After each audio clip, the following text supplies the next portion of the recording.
ছয় ধরনের ব্যক্তির উপরে কখনো ভরসা করতে নেই। মনে রাখতে হবে, ওই ছয় ধরনের ব্যক্তির উপরে যদি আপনি ভরসা করেন তাহলে আপনি কোনো ফল পাবেন না। কারণ তাদের উপরে আপনি ডিফেন্স করলে আপনার ক্ষতি ছাড়া কখনো আপনি উন্নতি লাভ করতে পারবেন না।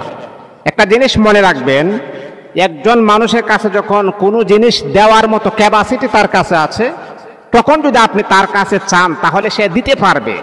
যদি আমার ক্যাপাসিটি নাই, দেওয়ার মতো কোনো ক্ষমতা আমার নাই, আর আপনি যদি বারংবার যদি আপনি আমার কাছে চান তাহলে আমি কিভাবে দিব? এই জন্য মনে রাখতে হবে, এই ছয় ধরনের ব্যক্তির উপরে কখনো আপনি ভরসা করবেন না, বড় আশা করবেন না যে এই জিনিসটা সে আমাকে দিবে, ওই জিনিসটা সে আমাকে দিলে আমার জন্য অনেক কল্যাণকর হবে, আমার জন্য অনেক উন্নতি হবে, এমন ভরসা কখনো আপনি করবেন না। আর আরেকটা জিনিস হলো, একজন মুমিন, একজন মুত্তাকি, একজন পরহেজগার ব্যক্তি কখনো দুনিয়ার কোনো মানুষের উপরে সে ডিফেন্স করে না, দুনিয়ার কোনো মানুষের উপরে সে ভরসা করে না। সে একমাত্র কেবলমাত্র শুধুমাত্র আল্লাহ পাক রব্বুল আলামিনের উপরে ভরসা করে। আমার আল্লাহই শুধু আমাকে দিবেন, তাওয়াক্কালতু আলাল্লাহ, দেওয়ার একমাত্র ক্ষমতাবান হচ্ছেন আমার আল্লাহ। দুনিয়ার কোনো মানুষের উপরে একজন মুমিন কখনো ভরসা করতে পারে না। এই জন্যে আপনি যদি নিজেকে ইমানদার দাবি করেন, নিজেকে মুমিন দাবি করেন, তাহলে দুনিয়ার মানুষের উপরে ভরসা করা আপনাকে একদম চিরতরে বাদ দিতে হবে। মুহতারাম হাজিরিন, ছয় ধরনের ব্যক্তির উপরে যে ভরসা করলে আপনার যে ভয়ঙ্কর বিপদ হতে পারে, এক নাম্বার হচ্ছে ওই ব্যক্তি যেই ব্যক্তি তার ধন সম্পদ আছে, কিন্তু তার ধন সম্পদের চাইতেও তার ঋণের বোঝা অনেক বেশি। অনেক মানুষ আপনি দেখবেন, আমরা মনে করি আসলে মানুষটা মনে হয় সুখী, কিন্তু তার ঋণের বোঝা কিন্তু অনেক লম্বা। সে রাতের বেলা ঘুমাইতে পারে না, আরামের ঘুম তার জন্য হারাম হয়ে যায়।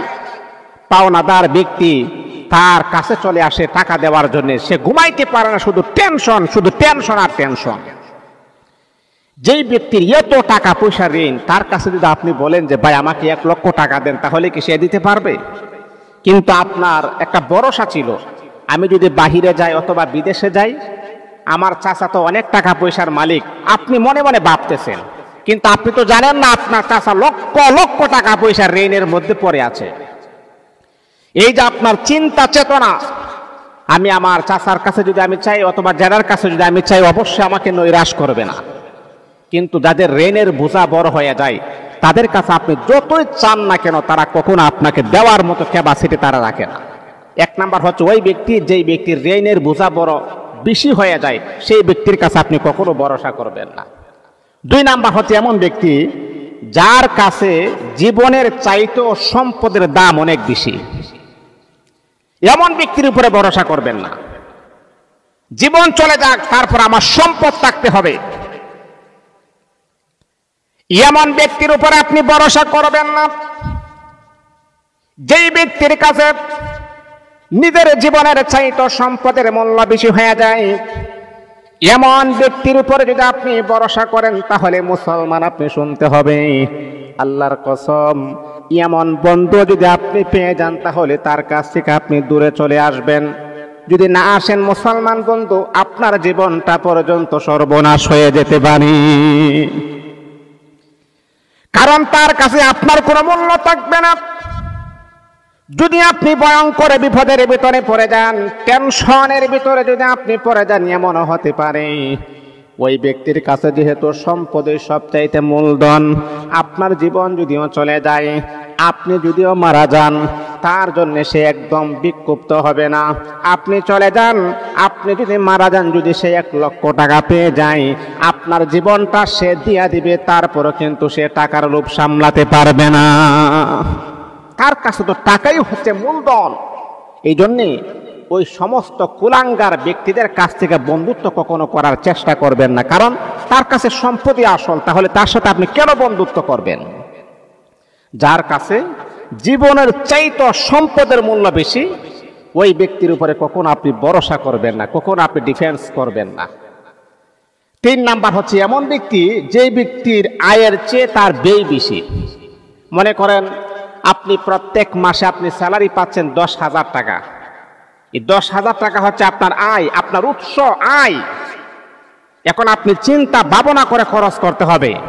যদি আপনি দেখেন না আমার স্যালারি হচ্ছে 10,000 টাকা, আপনি 20,000 টাকা খরচ করছেন, তাহলে এই 10,000 টাকা আপনি কিভাবে ম্যানেজ করবেন?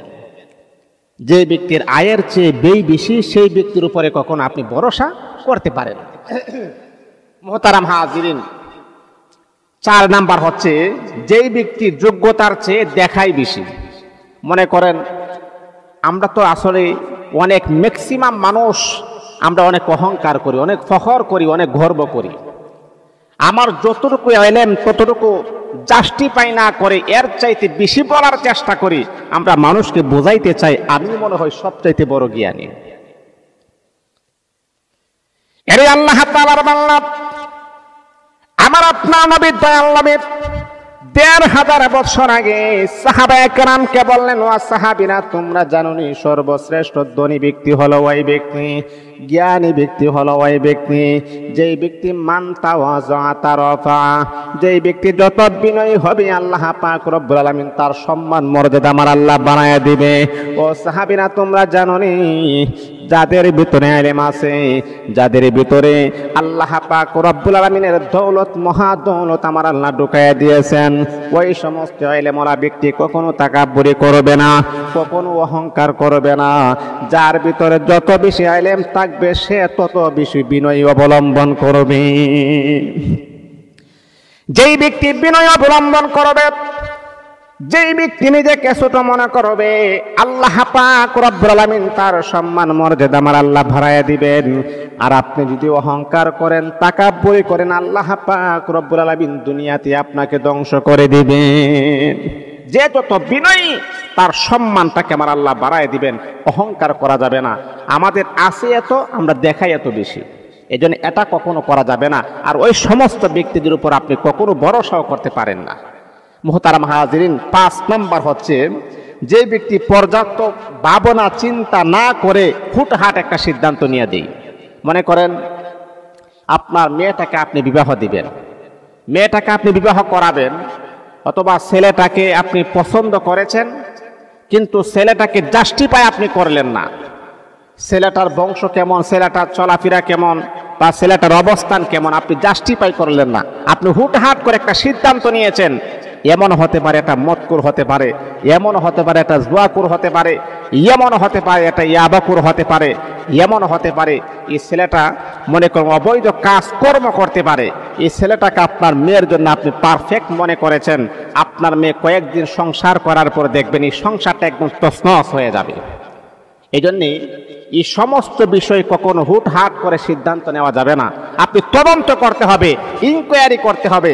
আপনার মেয়ের ভবিষ্যতের জন্য আপনি এমন কাজ আপনি করতে হবে। হুটহাট যারা সিদ্ধান্ত নেই আপনি তাদের উপরে কখনো ভরসা করবেন না। সর্বশেষ 6 নাম্বার হচ্ছে যে 6 ধরনের ব্যক্তির উপরে ভরসা করা যাবে না। এর ভিতরে সর্বশেষ হচ্ছে যেই ব্যক্তি জুয়া খেলায় আসক্ত রয়েছে। জুয়া খেলা, যে কোনো জুয়া খেলায় যে ব্যক্তি আসক্ত রয়েছে, জুয়া খেলার প্রতি তার আকর্ষণ বেশি, যারা জুয়া খেলে তাদের উপর আপনি কখনো ভরসা করতে পারেন না। যে সমস্ত ব্যক্তিরা জুয়া খেলে তাদের কাছে স্ত্রীর কোনো সম্মান থাকে না, স্ত্রীর কোনো মর্যাদা থাকে না, ওই সমস্ত ব্যক্তিদের উপর যদি আপনি ভরসা করেন তাহলে আপনার জীবনটাই শেষ হয়ে যাবে। আল্লাহ পাক আমাদেরকে এই 6 ধরনের ব্যক্তি থেকে আমার